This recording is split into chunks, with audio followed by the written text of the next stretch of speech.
So this isn't going to be another Nothing Phone 1 review, but it is going to be an explanation as to why this £399 phone is better than this £1,110 phone.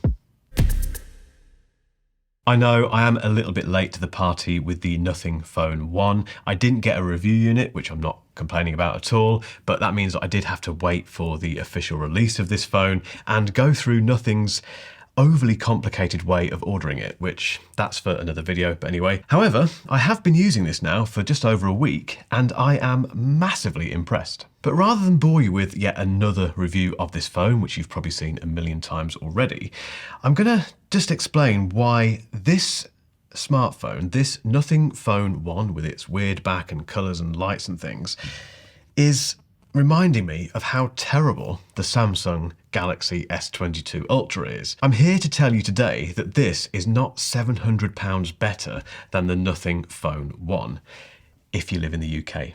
Before I get cracking, just a very quick word from today's sponsor, which is NordVPN. And VPN stands for Virtual Private Network, which is basically where you have your device, your smartphone, your laptop, whatever, you have the internet here, and this bit in the middle can be a little bit dicey because people can get into that middle bit and nick your data. Terrible explanation, but that is how I understand it.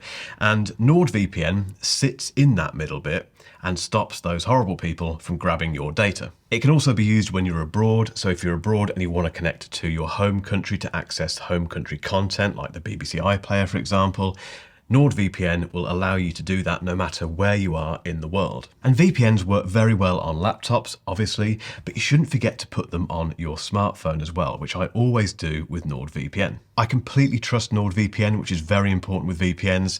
It's affordable, it's fast, it's really worth giving a go. And if you click the link in my description, you can get a completely risk-free 30-day money-back guarantee. It's worth a go. Click the link and see what you think. Now, I know I said this wasn't going to be a review, and it isn't, but I will give you some initial thoughts on the Nothing Phone 1. To all intents and purposes, this is an iPhone. It looks spookily like an iPhone, like many people have said. The only difference, really, is the fact it runs Android, obviously, but also that it has this clear back, which you've all seen by now. We've all seen it thousands of times, but basically it's a clear back with these lights beneath it, these LEDs, that flash based on a number of things, but mainly for things like charging and notifications. And there's not really a lot to be said about this phone. It is made from slightly lower grade materials than the iPhone. You can tell that when you pick it up, but that's how they get it down to that $399 price point, which makes it a budget phone. But it really is just an Android phone with a neat party trick, which is those lights. I'm on the fence as to whether or not they're going to make any difference going forward. I think it might be one of those gimmicky things that you kind of get out and start playing with to begin with and start showing your friends and family and trying to impress them with it. But I don't know if they're going to have that much utility going forward. Part of the reason for that is that you have to put your phone flat down, face down like that, so you see the flashing lights. I don't tend to do that with my phones. It does come with a pre-installed screen protector, which is worth noting, which means, you're kind of protecting the screen right from the start. But I have to keep reminding myself to put the phone face down, which, I don't know, it's not usability-wise, that seems a bit odd. And that's why I think the rear of the device is pretty much just a smart piece of marketing on Nothing's part. Nothing wrong with that, literally, but that's all it is. I wouldn't personally buy this phone based on these lights. I would, however, buy this phone based on its price, because it's just fantastic value for £399. For that, you get a fantastically capable chip, regardless of what generation they're using. I don't care, it's quick, I'll come on to that later. A very lovely screen, nice high refresh rate, a completely usable camera. It's not going to break records, the camera in this thing, but as you can see from these test shots, it's perfectly good, it's nice and quick, colours are pretty good. It's a good camera. And lastly, the version of Android on here is pretty much stock, so they haven't really tweaked it too much. It's got some Nothing touches to it, but nothing. It's so hard to do this review without saying nothing all the time, sorry. But yeah, they basically haven't fiddled too much with Android, and that's a really good thing. That's it, really. This is a great budget smartphone, and I have a feeling, although I get lots of Android phones that I start playing with and have to keep testing, I get the feeling this one's going to stick for a little while. However, as I mentioned at the start of this video, this phone is also teaching Samsung, well, it's teaching Samsung quite a lot. So what is wrong with the S22 Ultra, you might be asking? I have done a review of this. In fact, I've done 2 reviews of this. I'll put them both in the description. I want to love this phone. I really, really do.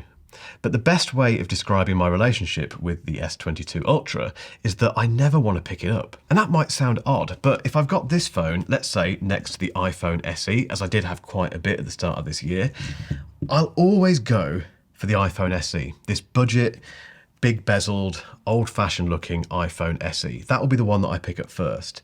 Same goes with the Nothing phone and the S22 Ultra. I will now always pick up this one before that one.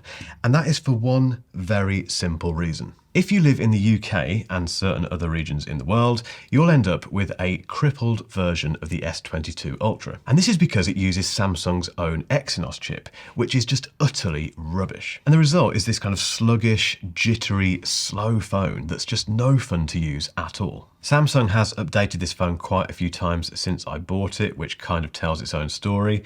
But although those fixes kind of get rid of the jitteriness and the slowness briefly, it always comes back. I've tried everything with this phone to make it quicker, and in fact, someone recently tweeted me to say that there is a tweak you can make via something called an ADB command. I have no idea what that is, and I'm yet to try it. But the fact we have to even think about doing that ourselves to this phone, just to make it usable, is just really silly. This isn't 1992, this isn't running DOS. Why do we have to run a command to make it fast? The S22 Ultra costs over £1,100 in the UK, which is an awful lot of money, and we don't get any discount for the fact that it has a worse chip than the rest of the world.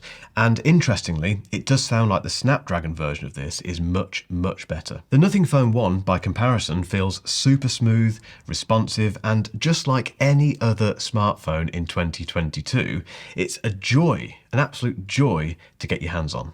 So what does this all mean for budget smartphones and flagship smartphones like the S22 Ultra? Well, I'm currently waiting for my Pixel 6a to be delivered. It should hopefully be here while I'm talking, actually. And 60Hz screen aside, honestly, what do people expect from a budget smartphone? I just know, I'm pretty sure anyway, that I'm going to love that phone. And like I said earlier, I could not stop using the iPhone SE earlier this year, regardless of those big bezels and the very dated look. And the main reason for that is because of the chip inside it, which is just absolutely fantastic. And I think for budget phones, this is such good news because it means they can play against the likes of the S22 Ultra, particularly in the UK, providing that the manufacturer puts a decent enough chip inside. Everything else, the screen, the body, the design, the camera, as long as those things are okay, that's fine because it's the chip that makes these either a joy to use or an absolute dog. Now, if you want to find out more about my gripes with the S22 Ultra, keep watching for another video I made on that topic where I get just as angry about this phone.